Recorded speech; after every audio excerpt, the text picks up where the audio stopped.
आइए हम आज की क्लास को आगे की तरफ लेकर के चलते हैं। कल हम लोगों ने पढ़ा था प्रेजेंट इंडेफिनिट टेंस को पढ़ा था, है ना? तो प्रेजेंट इंडेफिनिट टेंस में हम लोगों ने क्या पढ़ा था? अफर्मेटिव वाला पढ़ा था, पढ़े थे ना? नेगेटिव वाला पढ़े थे? नेगेटिव वाला डू डज वाला पढ़े थे? आज पढ़ेंगे इंट्रोगेटिव। इंट्रोगेटिव कल पढ़े थे? इंट्रोगेटिव पढ़ते हैं प्रेजेंट इंडेफिनिट का ही, किसी भी टेंस का तो ये आप देख रहे थे कि प्रेजेंट इंडेफिनिट था, प्रेजेंट इंडेफिनिट टेंस में प्रेजेंट इंडेफिनिट था, प्रेजेंट इम्परफेक्ट था, प्रेजेंट परफेक्ट था, प्रेजेंट परफेक्ट कंटीन्यूअस टेंस था चारों। उस चारों में कल हम लोग पहला पढ़ रहे थे present indefinite tense. Present indefinite के 3 पार्ट हो गए, 3 प्रकार के सेंटेंस बनते हैं। कितने प्रकार के सेंटेंस? 3 प्रकार के। पहला होता है अफर्मेटिव, दूसरा होता है नेगेटिव, तीसरा होता है इंट्रोगेटिव। क्या होता है आइए थोड़ा बोर्ड पर चलते हैं, विस्तार पूर्वक जानते हैं, है ना? तो क्या प्रेजेंट इंडेफिनिट लिखेंगे नहीं कोई? ये था प्रेजेंट इंडेफिनिट, है ना? इसका जो है हम लोग 3 पार्ट है, इस तीनों पार्ट को अच्छे से पढ़ेंगे। पहला है अफर्मेटिव, क्या है? अफर्मेटिव है। दूसरा है निगेटिव, क्या है? निगेटिव। बिहार बोर्ड वाले बच्चे परेशान नहीं होंगे, क्यों? बिहार बोर्ड वाले बच्चे परेशान नहीं होना है। ग्रामर आपका हिंदी में नहीं ना आएगा, ये इंग्लिश ग्रामर है। क्या है ये? इंग्लिश ग्रामर है। इंग्लिश ग्रामर जानते हैं ना? हिंदी ग्रामर भी होगा आपका। ये नहीं सोचना है अरे सर तो खाली इंग्लिश से पढ़ा रहे हैं, ऐसा नहीं सोचना है। ये इंग्लिश ग्रामर है आपका। कल आपको हम बताए थे इंग्लिश के साथ इंग्लिश ग्रामर और हिंदी के साथ हिंदी ग्रामर होता है ना? ये इंग्लिश के साथ इंग्लिश ग्रामर के कुछ क्वेश्चंस आते हैं, हिंदी के साथ हिंदी ग्रामर के कुछ क्वेश्चंस आते हैं। थोड़ा थोड़ा उसको भी आपको पढ़ना पड़ेगा। अगर आप नहीं पढ़ेंगे फिर आपको फिर दिक्कत होगा, मार्क्स नहीं आएगा।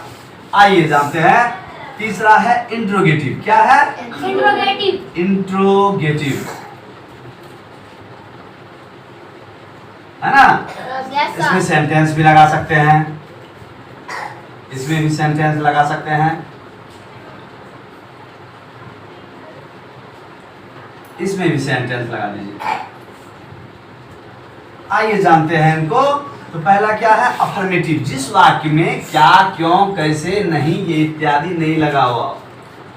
जिस वाक्य में क्या, क्यों, कैसे ये सब नहीं लगा हुआ हो, अफर्मेटिव होगा। इसको हिंदी में बोलते हैं स्वीकारात्मक वाक्य। क्या बोलते हैं? स्वीकारात्मक वाक्य बोलते हैं। निगेटिव नहीं वाले भैया जी, ये होता है निगेटिव नहीं वाले वाक्य, जिसमें नहीं लगा हुआ होता है, नेगेटिव हो गया, है ना?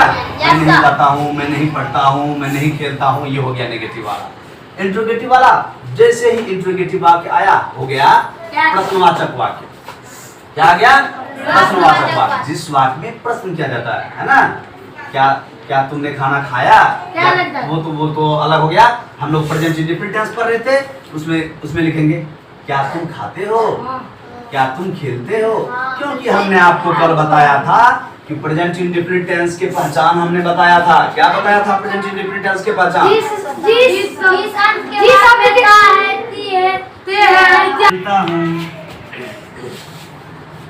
ध्यान से देखिए, मैं खेलता हूँ जैसे बोले क्या बनेगा ये? I play. प्लेज नहीं लगेगा, अगर प्लेज लिखिएगा गलत हो जाएगा, क्योंकि ये क्या है? ये फर्स्ट पर्सन सिंगुलर नंबर है। क्या है ये? फर्स्ट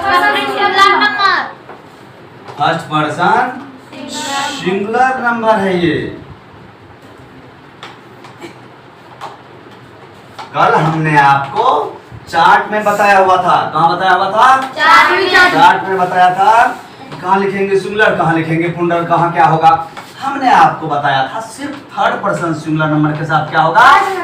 एस या एस का यूज होगा। थर्ड पर्सन सिंगुलर नंबर में क्या होता है बच्चों? ही, शी, इट होता है थर्ड पर्सन सिंगुलर नंबर में। समझ में ना? तो हम आपको जादुई चार्ट में बताया था ना?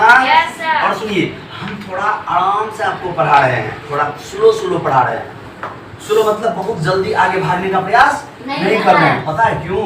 क्योंकि जल्दी भागने के चक्कर में आप कुछ सीख ही नहीं पाओगे। जब कुछ सीख नहीं पाइएगा पढ़ने का कोई मतलब है? थोड़ा आराम से चलेंगे और आराम से पढ़ते जाएंगे। क्या दिक्कत है? समझना है ना?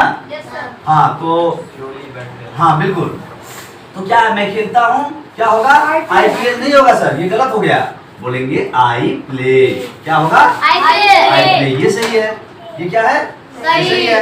अब सर आते हैं नेगेटिव इसी का, मैं नहीं खेलता हूँ, मैं नहीं खेलता हूँ, आई डू नॉट प्ले, मैं नहीं खेलता हूँ। क्या हो जाएगा, आई डू नॉट प्ले, है ना। कल हमने आपको बताया था लफड़ा है टू और डज में, है ना। कहाँ डू लगेगा, कहाँ डज लगेगा, पता नहीं चलता है ना। पता चलेगा, आपको चार्ट याद रखना है, पता चलेगा। सिर्फ थर्ड पर्सन का सर लोचा है, किसका लोचा है, थर्ड पर्सन सिंगुलर नंबर का। थर्ड पर्सन सिंगुलर नंबर को अगर आप याद रखते हैं, आपको पता होगा, हम आपको पढ़ाए हुए थे थर्ड पर्सन सिंगुलर नंबर में SIS का यूज होता है, पढ़ाए थे। Yes sir. वो तो था आपको ये अफर्मेटिव वाला में सर, है ना, है ना। Yes sir. उसके बाद में निगेटिव वाला में और इंट्रोगेटिव वाला में आपको याद रखना पड़ेगा कि थर्ड पर्सन सिंगुलर नंबर के साथ डज का यूज होगा। थर्ड पर्सन सिंगुलर नंबर के साथ क्या होगा, डज का यूज होगा। बाकी सर आई, वी, यू और दे के साथ क्या होगा, डू का यूज होगा सर, होगा ना। Yes sir. समझते हैं। आइए, मैं नहीं खेलता हूँ और डू नॉट प्ले। अच्छा, अगर कोई बच्चा अगर ये दे दे I does not play, I does not play, क्योंकि बहुत सारे बच्चे उल्टा सीधा काम करते हैं। यहाँ डज क्यों नहीं होगा बताइए, कौन बता सकते हैं डज क्यों नहीं होगा, बताइए सर। क्यों? जिस वाक्य में प्रश्न लगा हुआ हो, जब आपसे कोई प्रश्न कर रहा हो, है ना, हाँ। या आप खुद से कोई प्रश्न कर रहे हो, है ना, क्या मैं खेलता हूँ, तो आप क्या कर, क्या तुम खेलते हो, आप किसी से कोई प्रश्न पूछ रहे हैं ना। Yes, sir. ध्यान दीजिए, प्रश्न पूछ रहे हैं, जब भी प्रश्न की बात होगी वो इंट्रोगेटिव सेंटेंस में चला आएगा। कौन सेंटेंस में चला आएगा, इंट्रोगेटिव सेंटेंस में चला आएगा। अब है क्या मैं खेलता हूँ, और ये बनाएंगी क्रिया, क्या मैं खेलता हूँ, बनाइए। अरे गलती होगा, ऐसा थोड़े है आपको हम इंसल्ट करने के लिए खड़ा कर रहे हैं। क्या मैं खेलता हूँ, बोलिए क्या बने।